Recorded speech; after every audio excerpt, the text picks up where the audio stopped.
Hola, compañeros de Rebel Capitals. Espero que estén bien. Estoy aquí con mi buen amigo Brent Johnson y vamos a hablar sobre una apuesta de caballeros que hicimos hace, ¿qué será? Brent, 6 semanas, algo así. Sí, algo así. Hace un mes, 3, 4 semanas. Sí, a principios de octubre, creo que fue. Sí, y vamos a hablar sobre cómo me equivoqué catastróficamente. Y luego también, ja, ja, ja. Pero creo que esto va a ser una experiencia educativa para todos nosotros, incluido yo. Y luego vamos a obtener la predicción de Brent Johnson sobre las tasas de interés. Ese es un gran tema del día en este momento para 2025. Y podríamos tener algunos desacuerdos allí. Y luego, en realidad tengo un asunto que discutir con mi buen amigo Brent Johnson sobre el dólar estadounidense. Así que también vamos a entrar en eso. Pero primero y ante todo, Brent, revisemos la apuesta de este caballero que hicimos. Fue a principios de octubre, Sí, fue a principios de octubre. así que Brent Johnson se unirá a mí aquí en Medellín justo alrededor del año nuevo para un retiro macro que estoy organizando. Y dije que básicamente hicimos una apuesta sobre el TLT. Entonces el TLT, si las tasas de interés bajan, entonces el TLT sube. Así que pensé que el TLT subiría, las tasas de interés bajarían, digamos, el 1 de octubre. Y Brent dice que no, y yo estoy tan seguro de que las tasas de interés van a subir que en realidad voy a comprar opciones de venta sobre el TLT. Dije, bueno, quien gane, creo que tus opciones eran para el 17 de octubre, ¿verdad? Estaban 2 o 3 semanas. Sí, así que dije, está bien, quien gane, compra la primera ronda de tragos en Medellín para Año Nuevo. Así que las tasas de interés continuaron subiendo, quiero decir, sin siquiera detenerse. Dentro de aproximadamente una hora. Exactamente, no podría haber estado más equivocado, pero lo que es interesante, cuanto más aprendo sobre invertir, especialmente de los profesionales como tú y los chicos con los que pasamos el rato en San Bartolomé y demás, realmente no puedes simplemente mirar la perspectiva macro. Tienes que comenzar con la perspectiva macro, pero luego realmente tienes que profundizar en lo que sucede de semana a semana, de mes a mes y darte cuenta de que nada va en línea recta. Y por eso, tu marco de tiempo es tan jodidamente importante porque estoy aquí mirando todos estos gráficos, ya sabes, viéndolo desde un nivel de 30,000 pies y diciendo, está bien, generalmente cuando la Fed recorta tasas, las expectativas del mercado son subestimar la cantidad de recortes de tasas que realmente terminarán haciendo. Así que pensé, sí, solo compraré un TLT porque están comenzando a recortar tasas. Pero luego, cuando lo analicé más a fondo después de que hicimos la apuesta, pensé, wow, miré 2007 y vi que prácticamente cada vez que pasan por este ciclo de recortes de tasas, las tasas en realidad suben, incluso si eventualmente bajan. Pero de todos modos, dame tu proceso de pensamiento sobre por qué compraste esos puts. Así que hubo un par de cosas diferentes y vamos a repasar todo aquí, pero solo quiero informar a todos ahora que esa semana, en nuestro programa semanal, Milkshakes, Markets and Madness, pueden encontrarlo en YouTube. Lo desglosamos un poco, lo llamé la anatomía de una operación y lo revisé, así que si te gusta lo que escuchas hoy, puedes volver y ya sabes, encontrar eso en YouTube y verlo. Johnson, antes de hacer esto, ¿puedes poner el enlace en el chat, por favor? Sí, había un par de cosas que pasaban por mi mente. La número uno era que todo el mundo sabía que iban a reducir las tasas. Y si retrocedes y miras un gráfico del TLT, el TLT había estado subiendo durante aproximadamente 2 o 3 meses de manera bastante constante antes de la reunión. Y a menudo, cuando eso sucede, sabes, los mercados se mueven por anticipación, ¿verdad? Se mueven antes de la acción real. Y para cuando llegó a la reunión de la Fed donde realmente recortaron, sentí que gran parte de eso ya estaba descontado. Así que ese fue el número uno.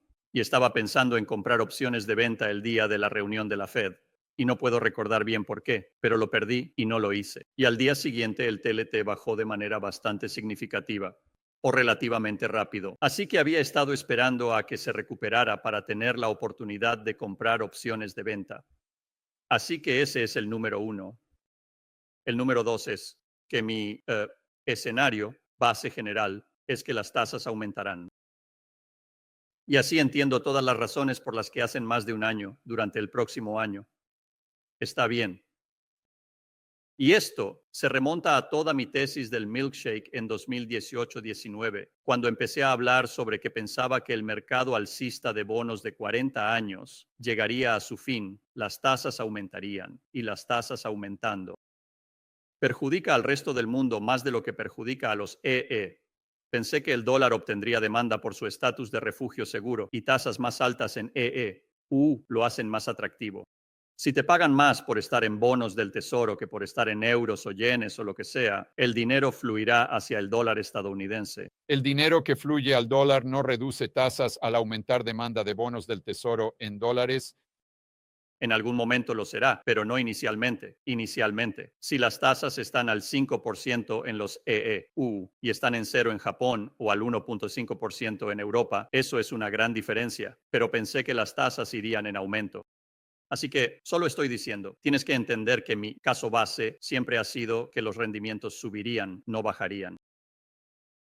Así que, si los rendimientos alguna vez bajan, eso sería una especie de rally en contra de mi caso base general. Y luego cuando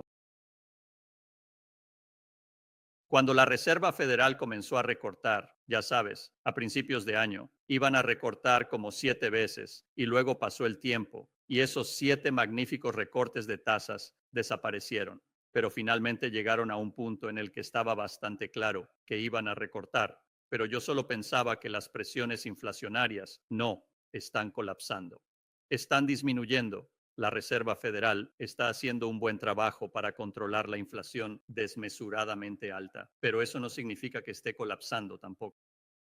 Y así sentí que, debido a que están gastando tanto dinero y hasta que llegues a un límite, el gasto del gobierno en realidad es estimulante y pensé que eso podría empujar los precios. No necesariamente empujaría los precios más altos, pero no creía que fueran a colapsar. Sí, fue antideflacionario. Antideflacionario, ¿verdad? Y así pensé. Pero como pensé que todos pensaban que ahora que la Fed está recortando, las tasas de interés solo iban a bajar, pensé que el mercado lo tenía un poco equivocado. Así que esa es la imagen más amplia. Ahora, la imagen más sucinta, a corto plazo que también se estaba configurando, era el día que compré estas opciones de venta. El TLT estaba subiendo rápidamente. Así que te dije que había estado esperando un día o un periodo de tiempo en el que las tasas volvieran a bajar y el TLT estaba subiendo de nuevo. Y no recuerdo qué día. Creo que era un jueves o un viernes. Y el TLT subió mucho. Estaba por encima de 99 esa mañana. Así que dije, bueno, esta es probablemente la mejor oportunidad que voy a ver. Y había un par de otras cosas. El petróleo. En ese momento, creo, estaba alrededor de 66 o 67, algo así. Y las cosas en el Medio Oriente estaban volviendo a intensificarse. Así que pensé que era muy posible que el petróleo subiera, al menos a corto plazo, en el muy corto, durante las próximas semanas, debido a lo que estaba sucediendo en el Medio Oriente. Y hay pocas cosas que son más inflacionarias o deflacionarias que el precio del petróleo. Así que si el precio del petróleo está aumentando, eso tiende a ser inflacionario. Y si el precio del petróleo está colapsando, eso tiende a ser deflacionario. Así que sentí que sí, el mercado ya se había desviado un poco y el petróleo ahora comenzaba a subir. Eso ayudaría a la historia de la inflación, lo que luego afectaría al DLT. Sí, y técnicamente también creo que la marca de 100 estaba, ¿no era ese un nivel de resistencia? Sí, sí, exactamente, exactamente, exactamente. Además, ese fue el periodo de tiempo en el que, no sé si lo recuerdas o no, pero hace un mes toda la conversación giraba en torno a esta huelga portuaria. No iban a descargar los barcos que llegaban. Y si no descargaban los barcos, las mercancías quedarían en los muelles. Pasaría mucho tiempo antes de que las cadenas de suministro se vieran afectadas y los precios subieran. Y sentí que ellos resolverían eso, pero pensé que el rumor al respecto en las ondas podría ejercer algo de presión para que los rendimientos subieran. Así que eso fue parte de ello. Y luego, y luego, cada vez que compro opciones, mi objetivo número uno es recuperar mi capital inicial de la mesa lo más rápido posible. Correcto, eso digo. Oh, claro. Lo que quiero decir con eso es que si, digamos, voy a ofrecer 100,000, ¿verdad? Estoy realizando una operación por 100,000. Cuando compras opciones de venta, inherentemente tienen, o opciones de cualquier tipo, tienen inherentemente apalancamiento sobre ellos. Y si va en tu dirección, no se necesita un movimiento tan grande para que esos puts se dupliquen en valor o aumenten significativamente en valor. Hago una operación así, estoy buscando cómo recuperar rápidamente mi inversión y luego dejar que el resto sea gratis. Y si tengo razón, genial. Y si estoy equivocado, no he perdido dinero. Y así, para hacer eso. Para que eso se mueva rápidamente en tu dirección, necesitas tener catalizadores del mercado que puedan hacer eso. Y en ese momento, de nuevo, creo que era un jueves y un viernes y había algún factor económico. Así que el catalizador que siempre está presente es el Medio Oriente. La nómina que podría haber sido la nómina no agrícola, ya sabes lo que era, eran nóminas. El viernes tuvimos el Medio Oriente, tuvimos la huelga en el puerto y luego la semana siguiente o dentro de los próximos 10 días había como el PPI, el CPI, había un montón de datos saliendo dentro de los próximos 10 días. Así que si no lo acertaba con el CPI y no lo acertaba con el Medio Oriente o la huelga en el puerto, tenía estos otros catalizadores que venían dentro de 10 días que pensé que podrían ayudarme a salir de esta. Tiene sentido, absolutamente. Así que tenía varias formas de estar en lo correcto. Y luego la otra cosa, doblaste tu dinero después de como 3 o 4 días. Creo que duplicé mi dinero en 24 horas. Sí, Entonces, para ser claro, vendiste, sacaste tu dinero de la mesa y luego simplemente dejaste que siguiera con el dinero de la casa. así es, así es. Y creo que lo vendimos todo durante la próxima semana. Y creo que la última vez que vendimos TLT fue alrededor de 195 o 194. Así que escucha, fue una muy buena operación. Pero no quiero que la gente, quiero decir esto porque es importante, no quiero que la gente piense que hice esto con el 30% de mi cartera o con toda mi cartera. Tengo activos y una asignación de activos que es bastante estática, ¿verdad? Poseemos un montón de acciones. Poseemos algunos bonos del tesoro, poseemos oro, poseemos algunas exposiciones diferentes en bienes raíces. Eso no cambia tan a menudo. Si quiero aumentar o disminuir la exposición, entonces normalmente usaré algún tipo de coberturas u opciones para aumentar o disminuir la exposición de esa manera. Pero además de eso, haremos estas operaciones tácticas en el camino si veo una oportunidad como esta, ¿verdad? Y así que creo, y no recuerdo, tengo que volver atrás. Creo que tal vez arriesgamos el 1% de nuestro portafolio total en esta operación, ¿verdad?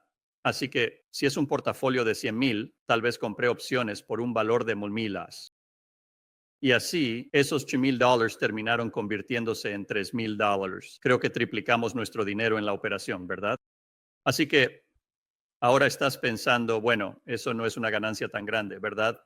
Y tienes razón. Pero si puedes hacer eso 3, 4, 5 veces al año, ahora, tal vez hayas ganado 3, 4, 5% que de otra manera no habrías obtenido, ¿verdad? Pero si te equivocas, no has perdido el 30% de tu cartera. Por lo tanto, es importante entender que no solo hay gestión de riesgos en la cartera general, sino que también hay una forma de gestionar el riesgo en las operaciones individuales. Y por eso me gusta usar opciones, porque sé que hay una cantidad máxima que puedo perder. Sabes, si simplemente vendes algo en corto o ya sabes, y lo haces con una gran parte de tu portafolio y va en tu contra, quiero decir, entonces estás un poco atrapado, ¿verdad? Y por eso usé opciones. Y por eso solo lo hice con 3 semanas de anticipación. Así que fue una operación a corto plazo. Sabía que dentro de una semana sabría si tenía razón o no. Sí, sí. Y quiero señalar que todo se trata de gestión de riesgos. Cuanto más aprendo y más estudio, los chicos que lo han hecho en el pasado y los chicos como tú que lo están haciendo hoy, y quiero ser claro, para las personas que están viendo este video, deben compartimentalizar. A quién están escuchando y pondría mucho más peso en las personas que realmente están gestionando dinero porque no pueden permitirse tener un sesgo. Eso no les funciona. Todo se trata de la PNL. No importa a quién piensen que debería ganar las elecciones, ni lo que piensen que debería ser el precio del oro, del Bitcoin, de las materias primas o del dólar, lo que sea. No importa lo que piensen, solo importa lo que piensa el mercado. Y esas son las personas a las que me gusta. Me gusta escuchar a todos. Realmente me gusta dar más peso a lo que están diciendo. Y se trata de tres cosas: la gestión del riesgo, tener una ventaja y hacer apuestas asimétricas. Así es como básicamente se gana en este juego y eso es exactamente lo que mostraste. Con esas opciones de venta en el TLT, me gusta señalar a las personas que soy muy consciente de la gestión de riesgos, probablemente demasiado. Así que con mi cartera, el dinero que uso para opciones es el interés que estoy ganando de los T-bills. Así que incluso si pierdo el 100%, todavía no estoy afectando mi capital. Creo que, escuchen, esto puede ser lo más importante que alguien saque de esto, ¿verdad?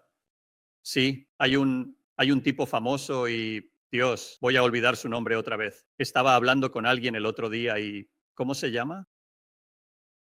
De todos modos, él básicamente dijo que cada vez que estés a punto de hacer una operación, sea del tamaño que creas que vas a hacer, córtalo a la mitad y luego córtalo a la mitad de nuevo.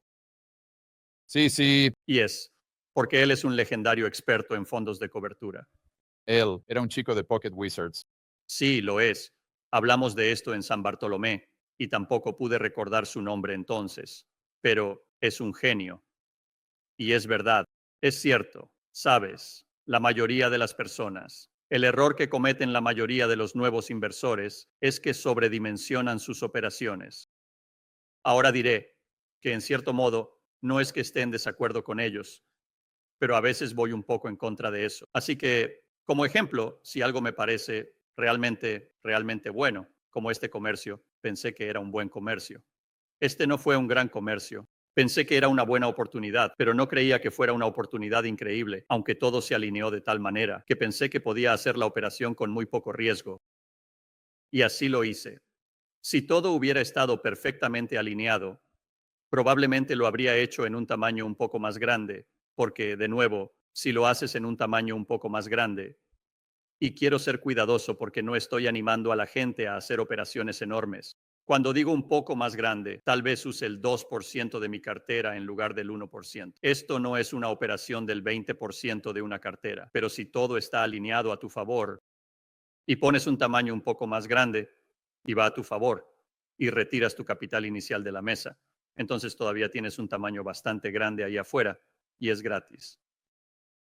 Entonces, pero tienes que ser, esto no es como si tuvieras una corazonada y lo hicieras. Esto es cuando has hecho mucho trabajo. Sabes que puedes estar equivocado, pero todo está alineado a tu favor. Entonces, tal vez hagas una operación un poco más grande. Eso es lo que harían Druckenmiller y Miller. Druckenmiller y Miller dirían que cuando tienes una buena idea, sabes, debes ir a lo grande.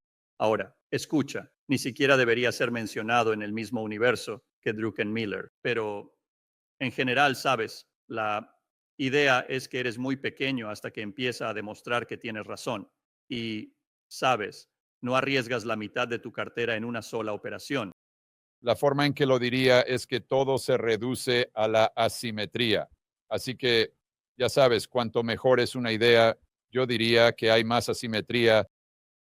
Entonces, si tu riesgo a la baja es, digamos, del 2% y tu potencial de ganancia es del 100%, eso significará que voy a arriesgar un porcentaje mayor de mi cartera en comparación con un riesgo a la baja del 10% y un potencial de ganancia del 50%. Correcto. Y lo otro que creo, alguien me dijo el otro día, Brent, cada vez que publicas una operación en Twitter, es casi siempre una operación negativa. Siempre dice que el mercado va a bajar. Estás comprando opciones de venta. Siempre tiene una inclinación bajista. Y aquí está la razón por la que tengo. Es cierto. Generalmente es cierto, y por eso, excepto cuando algo está realmente golpeado, como puedo encontrar momentos en los que he dicho, probablemente este sea un buen momento para comprar esto, o esto se ve bien, pero en general ya tengo posiciones largas en activos. Si los activos están subiendo y hacia la derecha, no necesito hacer nada porque ya estamos ganando dinero allí. Sí, sabes, pero parte de mí, pero para tu punto, una gran parte de mi trabajo es la gestión de riesgos. Así que siempre estoy buscando problemas. Siempre estoy buscando esa ola rebelde que nadie más ve y que va a hacer que un portafolio caiga un 20%. Y escucha, si estás buscando monstruos debajo de la cama, probablemente encontrarás un par y probablemente encontrarás un par que no están allí. Y no quiero que todos piensen que cada vez que hago uno de estos intercambios triplico mi dinero. Ese no es el caso. También pierdo en estos. Pero si lo hago, tal vez haga dos, o digamos que haga 2 o 3 de estos al mes, ¿verdad? Así que esos son 30 operaciones al año. Si tengo razón en 18 o 19 de ellos y estoy equivocado en 10 o 12, creo que aún así añado un 2, 3 o 4% al portafolio. Digamos que estás lanzando una moneda. Sí, no exactamente. Sí, estás listo para continuar. Exactamente. Si aciertas 12 o 13 de ellos, de nuevo, siempre que hayas controlado tu riesgo en aquellos en los que te has equivocado, entonces, a lo largo de 1900. Pero el punto es que esto no es algo que funcione seguro. Podría mostrarte un caso donde salió diferente y la prima de la opción simplemente desapareció. Sí, te hablas de Druckenmiller. Él dice que acierta el 55% de las veces. Sí, exacto. Entonces, si solo acierta el 55% de las veces, entonces debes preguntarte, ¿cómo puede producir, digamos, un 30% de retornos año tras año, tras año, tras año, tras año? Y esa simetría, esa es realmente la respuesta. Y te diré, sabes, porque él dirá, escucha, cuando veo una idea que me gusta, como él dice, soy un cerdo, ¿verdad? Como que iré a lo grande. Pero tienes que recordar, número uno, que ha hecho más trabajo del que puedes imaginar antes de realizar esa operación. Eso no es que él abra el Wall Street Journal, vea que la Reserva Federal está recortando las tasas de interés y ahora vaya y haga una operación. Correcto. Como que él probablemente sabe lo que va a hacer la Fed antes de que la Fed lo haga. Correcto. Quiero decir, esto. Así que solo porque Druckenmiller diga que pongas todos tus huevos en una sola canasta y observes esa canasta muy de cerca, no significa que el inversor promedio deba hacer eso. No, eres Druckenmiller. Créeme, no lo eres. No lo soy. George no lo es. Solo hay un Druckenmiller. Así que ten mucho cuidado cuando escuches esa estrategia. Y creo que lo que es aún más importante es la experiencia que lleva a tener esa intuición.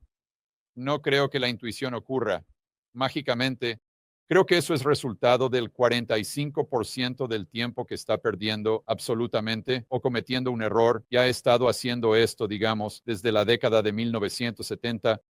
Así que si hubiera estado haciendo esto desde la década de 1970 y me hubiera equivocado el 45% del tiempo, y cuando te equivocas es cuando realmente aprendes. Sí, absolutamente. También habría desarrollado, tal vez no tan bien como Druckenmiller, pero también habría construido esta intuición hasta el punto en que probablemente no habría hecho esa apuesta porque habría tenido la experiencia para saber que, hey, George, incluso si esta es tu visión a largo plazo, una vez que la Reserva Federal comience a reducir las tasas, he visto este ciclo una y otra vez, y de hecho lo he vivido.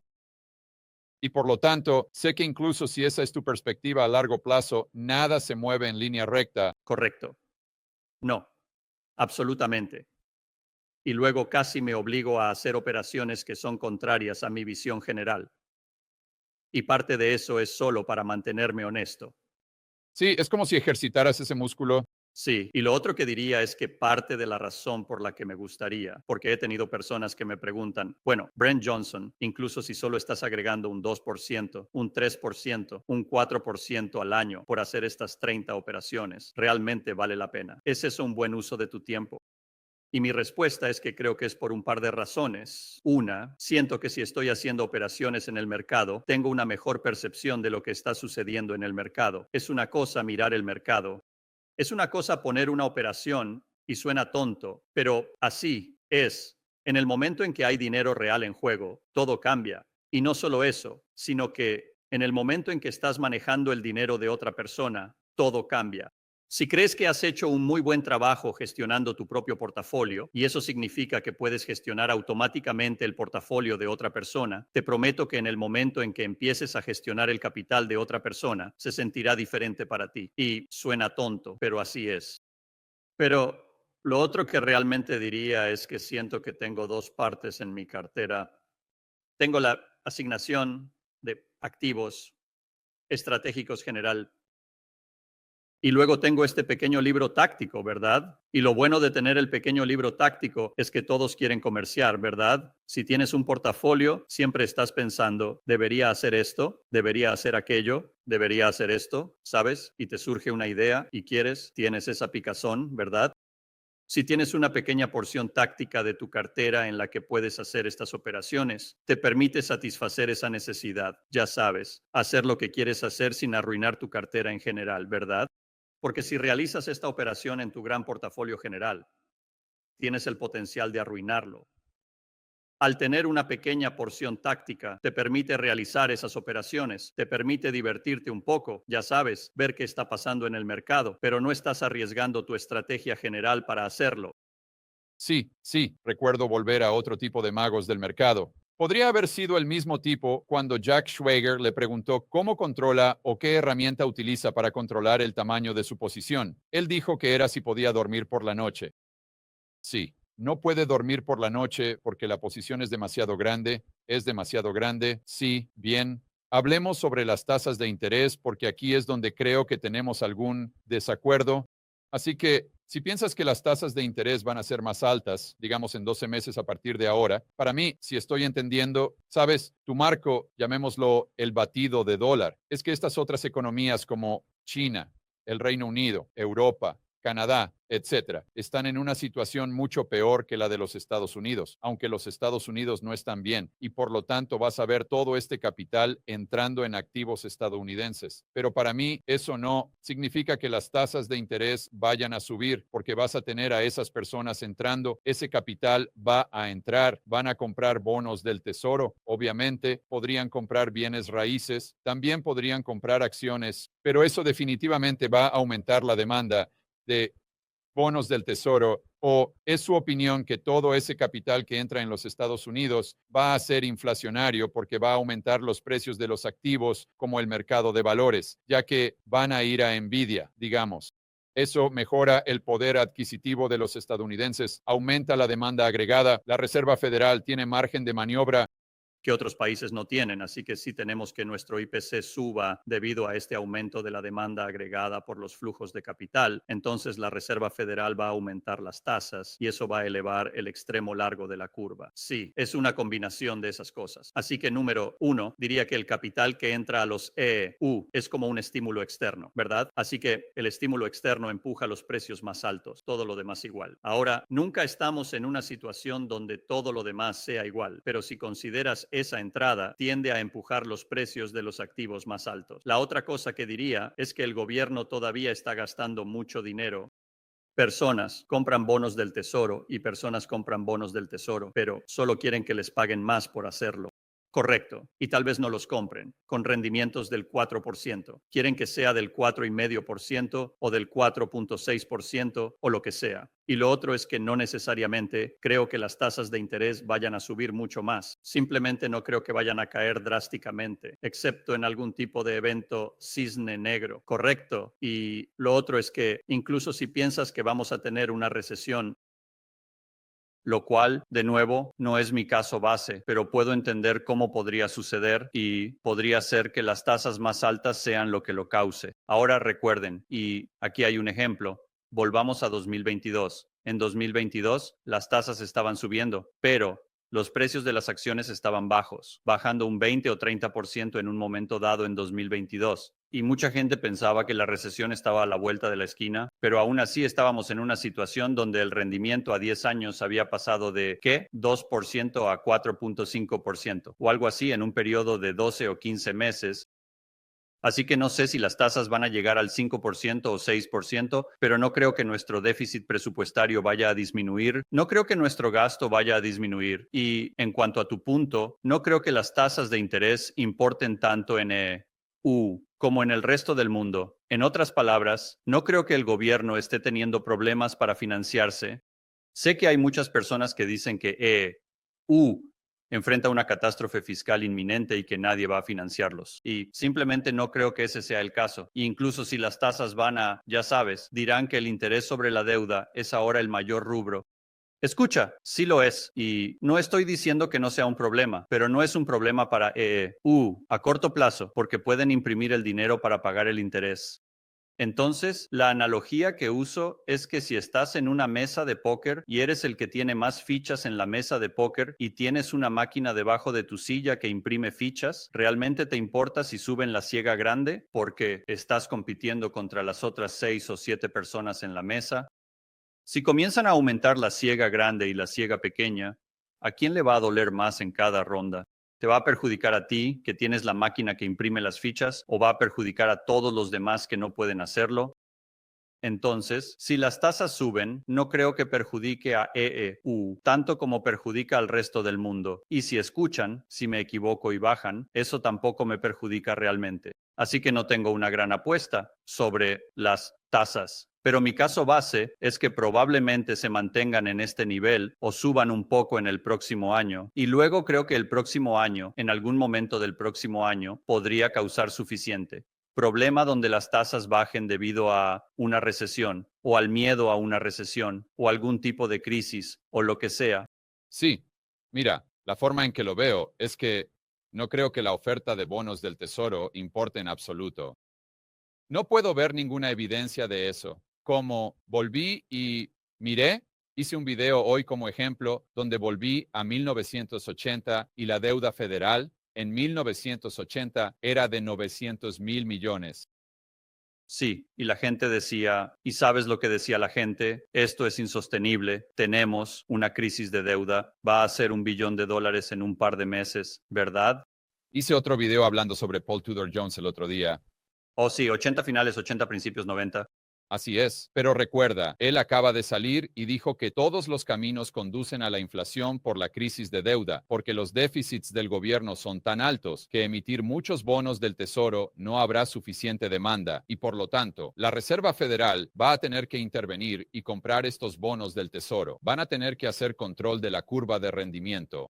Y esto va a llevar a la inflación, por lo tanto, compra Bitcoin, Nasdaq, oro. No estoy diciendo que no compres esas cosas, pero lo que hice fue volver a 1989, cuando fue entrevistado por Jack Schwager para los libros originales de Market Wizard, y adivina qué decía sobre la deuda de IE. En ese entonces, La misma cosa exacta, la misma cosa, amigo mío. casi palabra por palabra. Palabra por palabra. Así es. Mi punto es, solo porque no estoy diciendo que, solo porque no hemos tenido una crisis de deuda en el pasado, no significa que no tengamos una en el futuro.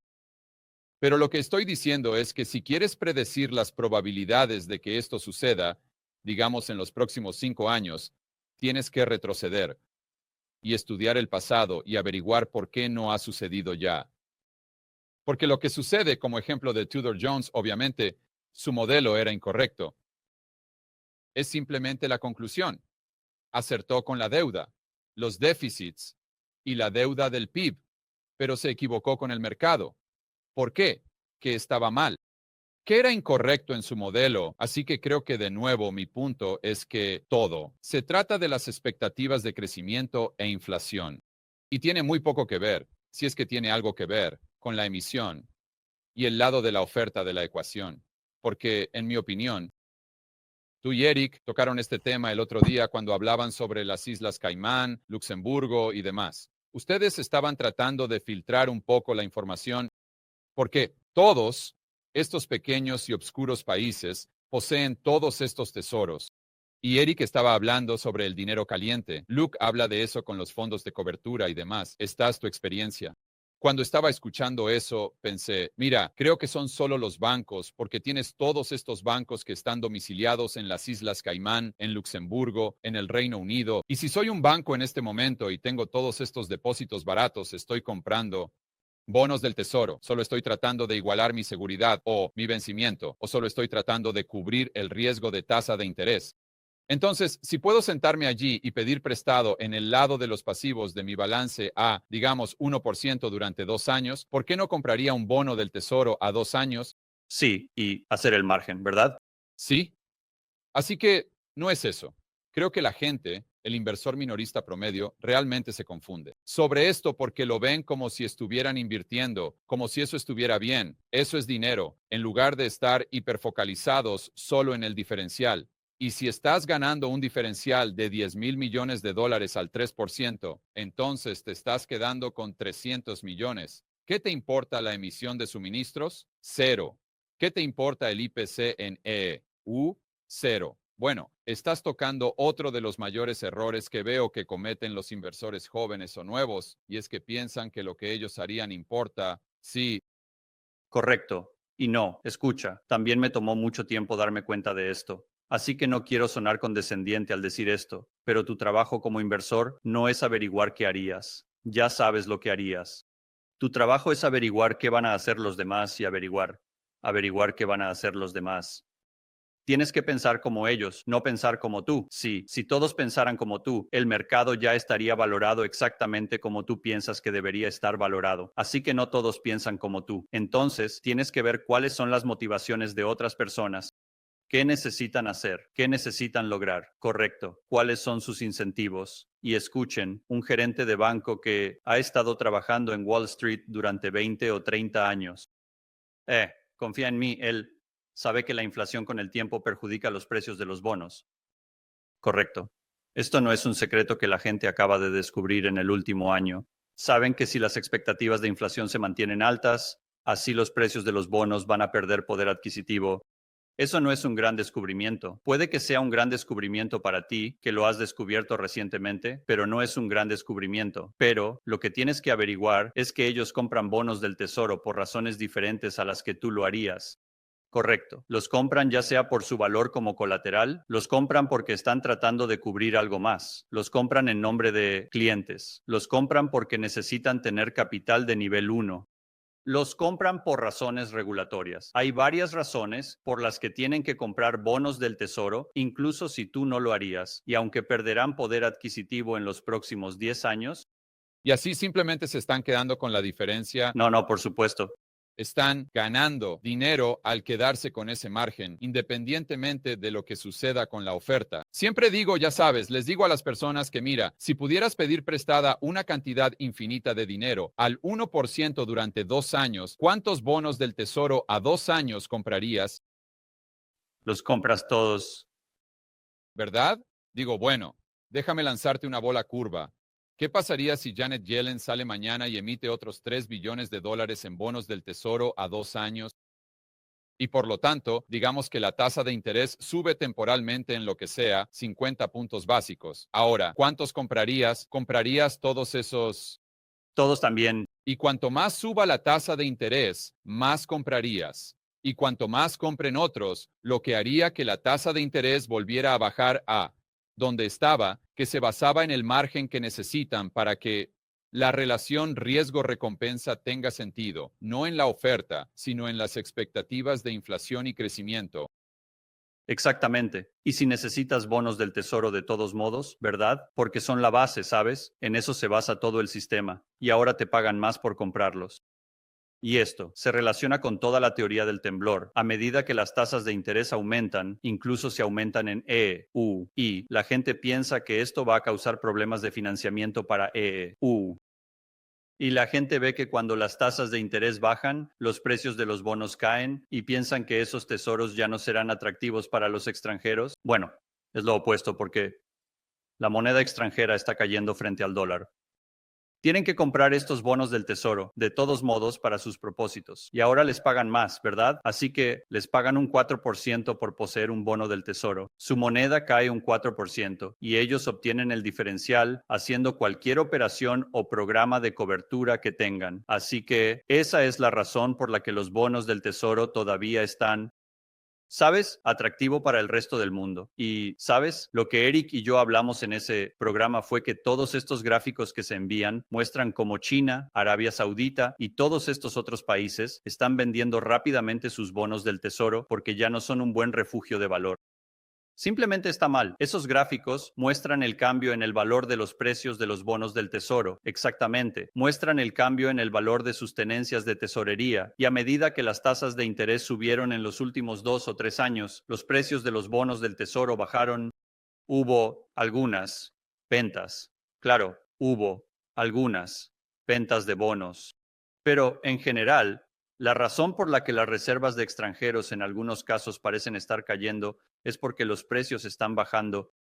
Y esto, irónicamente, es una forma en que EEU puede usar el dólar y la política monetaria como un arma. Si EEU aumenta las tasas de interés, si volvemos a nuestra analogía de póker, ¿verdad? Si aumentan la ciega grande y la ciega pequeña y ahora tienes que aportar más solo para jugar en el juego, pero tienes una impresora debajo de tu silla, eso es solo una forma de castigar al resto de la mesa de póker. Así que si aumenta las tasas de interés, reduce los bonos del tesoro extranjeros, tienen que vender sus bonos del tesoro, es como una penalización por retiro. ¿Quieres venderlos? Véndelos, pero vas a perder un 20% para hacerlo. Correcto. Así que ahora no estoy diciendo lo hagan todo el tiempo, solo estoy diciendo que tienen la capacidad de hacerlo si quieren hacerlo. Pero eso también es al extremo frontal de la curva. Distinguir el extremo frontal de la ley. Bueno, eso es cierto, pero, eso es cierto, pero, cuando el Banco Central aumenta las tasas de interés, el extremo largo a menudo sigue. Y si no siguiera, así que usemos 2022 como ejemplo, si el extremo largo se hubiera mantenido en 2% o en cualquier número, no recuerdo lo que fuera, y llevaron el extremo corto al 5%, ¿cómo se vería la curva de rendimiento? Se va a invertir, masivamente invertida. Si tienes un 5% en el frente y un 1% o 2% en la parte posterior, eso no indica recesión, eso indica un colapso global. Así que la Fed podría haber querido causar una recesión o una desaceleración en la economía, pero no. Quieren un colapso del sistema, ¿verdad? Y así. Pero el punto es que pueden usar la política monetaria para afectar al resto del mundo. No estoy diciendo que tengan control total sobre ello. Absolutamente no tienen control total sobre ello. Y creo que nuestro amigo Jeff diría que no tienen ningún control sobre eso, ¿verdad? Pero están en una mejor posición para controlarlo que cualquier otra persona. Así que tienen un mejor control que cualquier otra institución, pero ciertamente no tienen un control perfecto.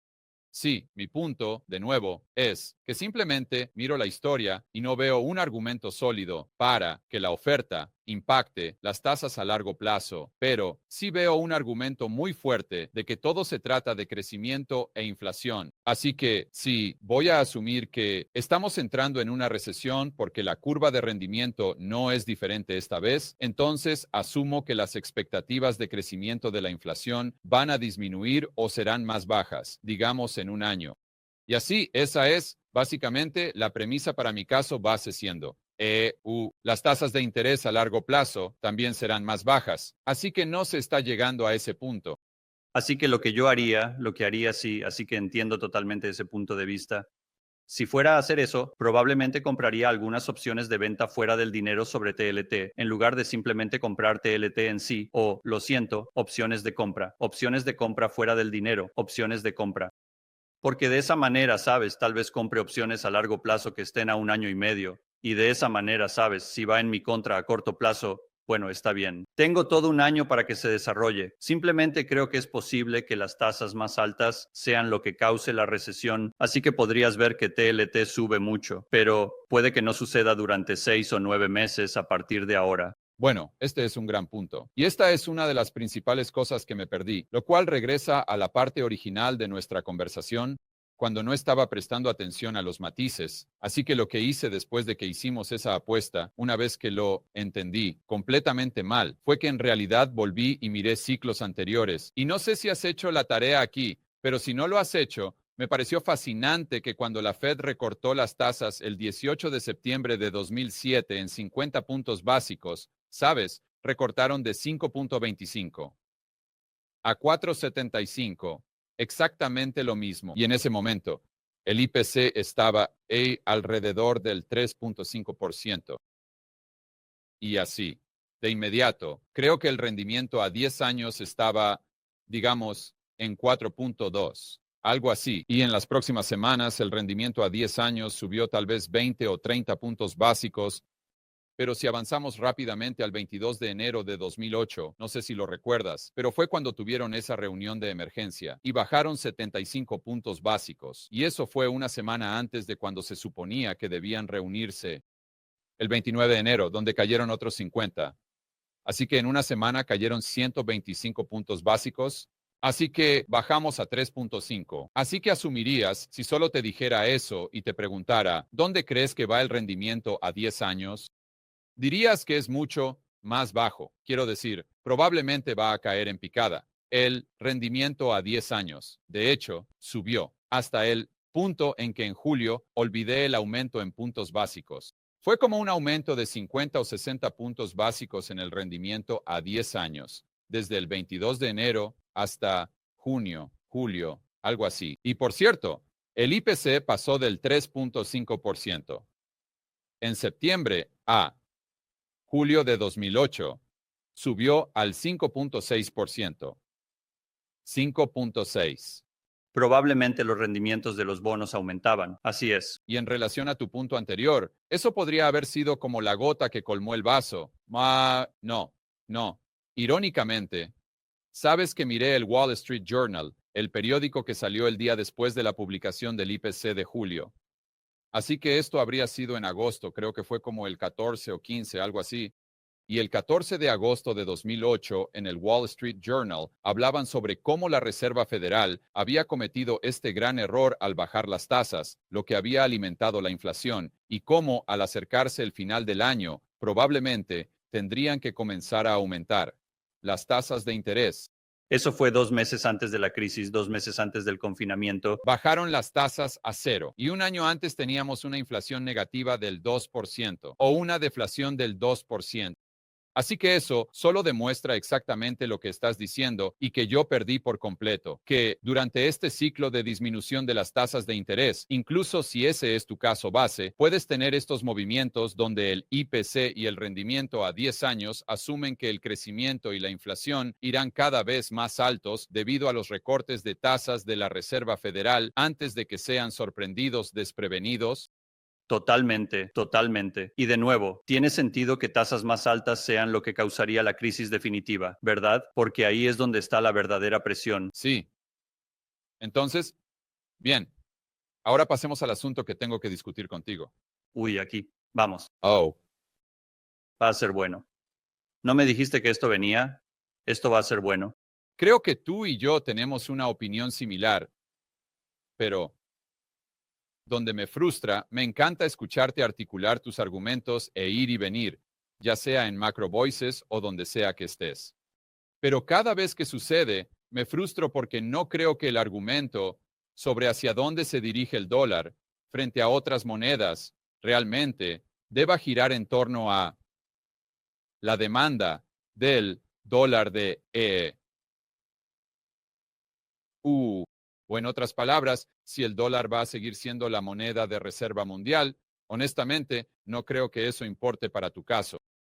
Porque, oh, sí, no tiene que seguir siendo la moneda de reserva global. Porque cada vez que te veo debatir con la gente, suele ser sobre la moneda de los BRICS, ya sabes, y estás debatiendo cómo no hay forma de que la gente se mueva hacia la moneda de los BRICS. El dólar seguirá siendo la moneda principal, la moneda de reserva mundial, como quieras llamarlo. Y no creo que ese sea realmente el argumento. Porque supongamos por un momento que el dólar realmente decline. En cuanto a la cantidad de personas que lo están utilizando, ya sean gobiernos o el sector privado, creo que si la demanda de dólares disminuye, digamos que la moneda de los BRICS toma el control. Pero eso significa que el dólar sube, no significa que el dólar baje, porque así lo veo yo. Oh, ¿te refieres a que el precio sube? Así es, el dólar sube. Sí, no, eso es absolutamente cierto. Así que creo que cuando entramos en este debate sobre si el dólar va a seguir siendo la moneda de reserva mundial, gira en torno a la demanda del dólar, controlando el precio del dólar en relación con otras monedas. Entonces, si la demanda está disminuyendo, el precio también está disminuyendo.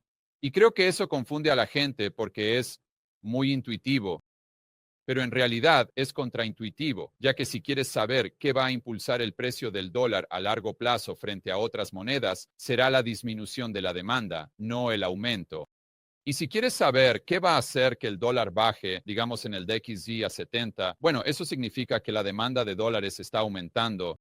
O disculpa, sí, el aumento de la demanda de dólares va a hacer que el precio baje en relación con otras monedas. Y es exactamente lo que vimos desde 2000 hasta 2011, donde el DXY bajó en picada. Creo que tocó fondo en 70s. Y este es un resultado, probablemente, de la expansión de los mercados emergentes, la expansión de China. Por lo tanto, necesitan cada vez más dólares para comprar estas materias primas. Así que tienes a los bancos y el sistema del eurodólar creando más deuda en dólares, más unidades de moneda, más dólares. Correcto. Tienes la velocidad de esos dólares aumentando globalmente. Donde si tienes una contracción de la economía global, y luego tienes más riesgo de contraparte, entonces ves exactamente lo opuesto. Incluso si la demanda está disminuyendo, eso solo aviva el fuego porque se está pagando más deuda denominada en dólares de la que se crea. Por lo tanto, la disminución de la demanda significa que la oferta de dólares disminuye y la velocidad también disminuye al mismo tiempo. Así que, ¿entiendes mi punto? Y luego suben los precios.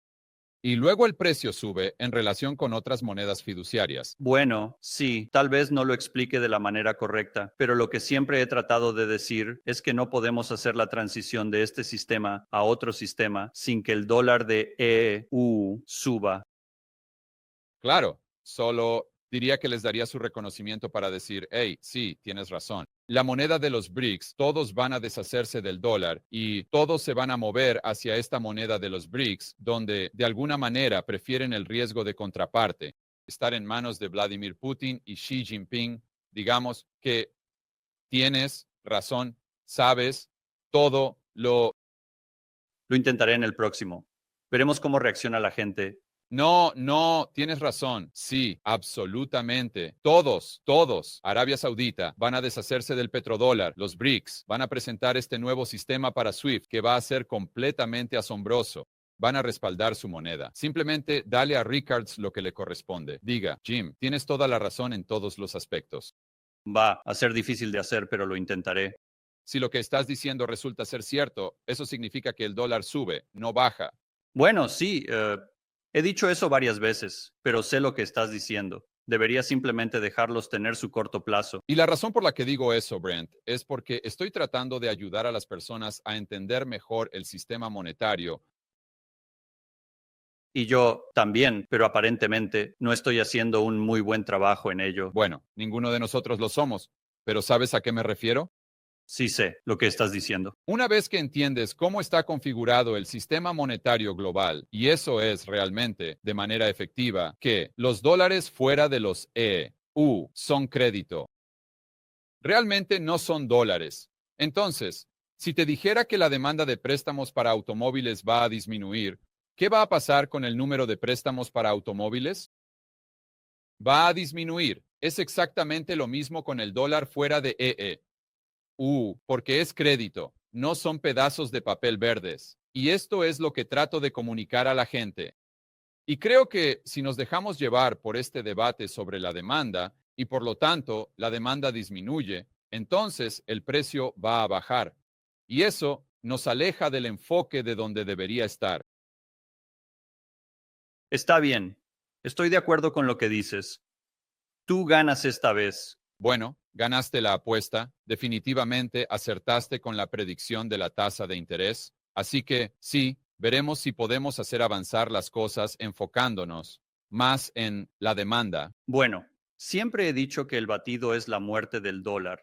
La muerte del dólar es que el dólar suba, no que baje, pero, ya sabes, así es como cambia el sistema. Sí, así es.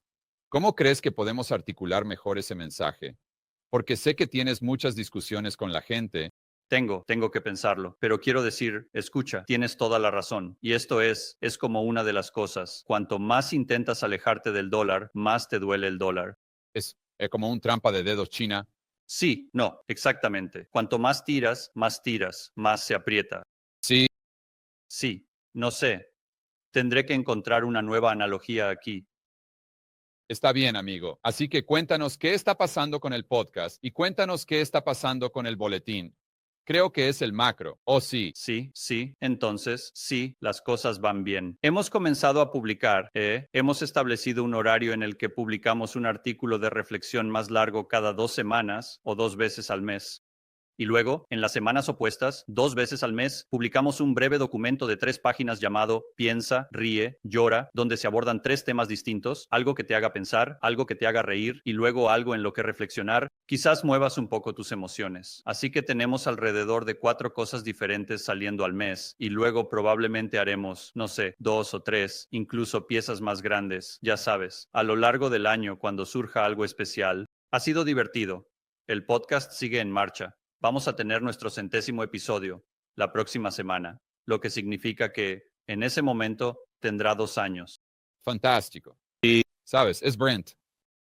es eso. Te puede hacer gracia esto. Te diré necesitas hacer para ponerte al día. Solo estoy revisando mi podcast. Oh, eres como 2Kin64. Sí, no sé, Es algo así. De todos modos, tú. Tú ganas este también. Bueno, todo.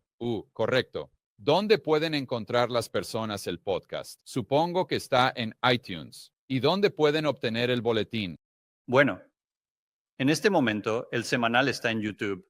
Así que si vas a YouTube y escribes Milkshakes, Markets and Madness, lo encontrarás allí. Macro Alchemist. Si vas a macroalchemist.com, puedes registrarte para obtener la investigación. De nuevo, sale aproximadamente una vez a la semana. Y luego, santiagocapital.com tiene mi información de contacto directa para cualquier persona interesada en servicios de gestión de patrimonio. Y finalmente, si solo quieres discutir conmigo en Twitter, me puedes encontrar en Santiago Aufund. En Twitter. Pero no discutas con él que la moneda de los BRICS va a reemplazar al dólar. Por lo tanto, el dólar va a colapsar. Porque, como hemos explicado, eso en realidad refuerza el argumento de Brent de que el dólar va a subir, no a bajar. Exactamente. Está bien, amigo. Que tengas un buen día. Nos vemos la próxima vez. Gracias. Adiós.